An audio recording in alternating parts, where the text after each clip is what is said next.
Hello friends, അപ്പോൾ നമ്മളിന്ന് ഉണ്ടാക്കിയത് ഇതുപോലത്തെ ഒരു ലാൻഡ് ക്രൂയിസർ J60 എന്ന് പറഞ്ഞ മോഡലായിട്ട് നമ്മളിന്ന് ഉണ്ടാക്കിയിട്ട് തരാം കേട്ടോ. അപ്പോൾ നമുക്ക് ഇതിങ്ങനെ ഉണ്ടാക്കണം നോക്കാം. അപ്പോൾ നമുക്ക് നേരെ വീട്ടിലേക്ക് പോകാം. ഫ്രണ്ട്സ്, അപ്പോൾ നമ്മളിത് ഉണ്ടാക്കാൻ വേണ്ടി ഇങ്ങനത്തെ ഒരു കട്ടുള്ള ഷീറ്റായിട്ട് എടുത്താണ്. ഇതിനകത്ത് നമ്മൾ വണ്ടിയുടെ സൈഡ് ഭാഗം വരച്ചിങ്ങനെ മുറിച്ചെടുക്കണം രണ്ടെണ്ണം. എന്നിട്ട് ഇങ്ങനത്തെ ഒരു നീളത്തുള്ള പീസ് എടുക്കാം. ആ പീസിൽ നമ്മൾ ഇവിടെ കുറച്ച് ലൈൻ വരച്ച് തരണം. അതിന് ഫസ്റ്റത്തെ ലൈൻ്റെ അളവ് ബോണറ്റ്, പിന്നെ ഫ്രണ്ടിലത്തെ ഗ്ലാസ്, മോൾ ഭാഗം ബാക്കിലത്തെ അതായിട്ട് വരച്ചെടുത്താണ്.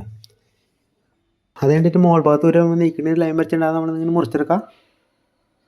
അതുകഴിഞ്ഞിട്ട് ലൈൻ്റെ അവിടെ ഒരു സ്കെയിൽ വെച്ചിട്ട് നമ്മളൊന്ന് മടക്കി ആ കാറിൻ്റെ ഷേപ്പാക്കി എടുക്കും. അതിങ്ങനെ കണ്ടോ. അതായിട്ട് നമ്മൾ നേരത്തെ ഉണ്ടാക്കിയ സൈഡ് ഭാഗമില്ലേ, ആ സൈഡ് ഭാഗത്തേക്ക് ഇതിങ്ങനെ അവിടെ വെച്ച് ഒട്ടിച്ചെടുക്കുക രണ്ടെണ്ണം. ഇപ്പോൾ അത് ഒട്ടി സെറ്റാക്കി എടുത്തിട്ടുണ്ട്. അതിന് നമ്മൾ ഫ്രണ്ടിൽ ഗ്രില്ലിന് വേണ്ടി ഇങ്ങനത്തെ ഒരു പീസ് നമ്മൾ ഇങ്ങനെ അങ്ങോട്ട് സെറ്റ് ചെയ്ത് കൊടുക്കുക. എന്നിട്ട് നമ്മൾ ഗ്രില്ലിന് ഹെല്ലായിട്ട് ഒരു പേപ്പറിൽ വരച്ചെടുത്തിട്ടുണ്ട്. അത് നമ്മൾ നേരെ ഫ്രണ്ടിൽ ഇങ്ങനെ ഒട്ടിച്ചെടുക്കുക. അതായിട്ട് നമ്മൾ ഇതിൻ്റെ സൈഡ് ഭാഗത്തേക്ക് ഇങ്ങനെ ഒരു ഷേപ്പ് ഇങ്ങനെ ഒട്ടിച്ചെടുക്കുക. ഇങ്ങനെ അപ്പുറ സൈഡിലും ചെയ്യണം കേട്ടോ. ഇങ്ങനെ ഇപ്പുറ സൈഡിലും ചെയ്യാം. അതിൻ്റെ രണ്ട് ബമ്പർ ഉണ്ടാക്കിയെടുത്താണ് കേട്ടോ. അതിനകത്ത് ഒരെണ്ണടുത്ത് ഫ്രണ്ടിലും വയ്ക്കുക, ഒരിടത്ത് ബാക്കിലും വയ്ക്കുക. അത് കഴിഞ്ഞിട്ട് ഫ്രണ്ടിൽ ഒരു ബോണറ്റോട് സെറ്റ് ചെയ്ത് കൊടുക്കുക ഇങ്ങനെ. പിന്നെ രണ്ട് മിററോടി വെച്ചെടുക്കുക. അപ്പോൾ ഇത്രയും ചെയ്ത് നമ്മുടെ വണ്ടിയുടെ ബോഡിയുടെ പണി കഴിഞ്ഞാൽ കേട്ടോ. ഇനി നമുക്ക് ടയറിനാക്കി എടുക്കാം. അതിനുവേണ്ടി 4 ടയറിനാക്കി എടുത്തിട്ടുണ്ട്. നമ്മൾ പേപ്പർ റോൾ ചെയ്തെടുക്കുന്നത്. അതിനകത്ത് ഈ രണ്ടിടത്തിലേക്ക് ടൂത്ത് പിക്ക് ഇങ്ങനെ ഇറക്കിച്ചു കൊടുക്കാം. അതുകൊണ്ട് ഇങ്ങനത്തെ ഒരു കാർബണിൻ്റെ പീസിൽ രണ്ട് പേപ്പറിൻ്റെ റോള് ഇങ്ങനെ ഒട്ടിച്ചെടുത്താണ് കേട്ടോ. കണ്ടോ. പിന്നെ നമ്മൾ നേരത്തെ ടൂത്ത് പിക്ക് ആയിട്ട് ടയർ രണ്ടെണ്ണം ആദ്യം ഇതിനുള്ളിലേക്ക് ഇങ്ങനെ ഇട്ട് കൊടുക്കുക. രണ്ട് മറ്റേ ടയർ അപ്പുറത്തെ പീസ് സെറ്റ് ചെയ്തിട്ട് നമ്മൾ നേരെ വണ്ടിയുടെ അടിയിലേക്ക് ഫിറ്റ് ചെയ്യുക.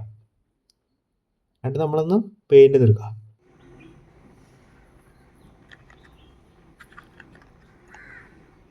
അപ്പോൾ ഇത്രയോട് ചെയ്യാൻ നമ്മുടെ വണ്ടിയുടെ പണി മൊത്തമായിട്ട് കഴിഞ്ഞിട്ടാ.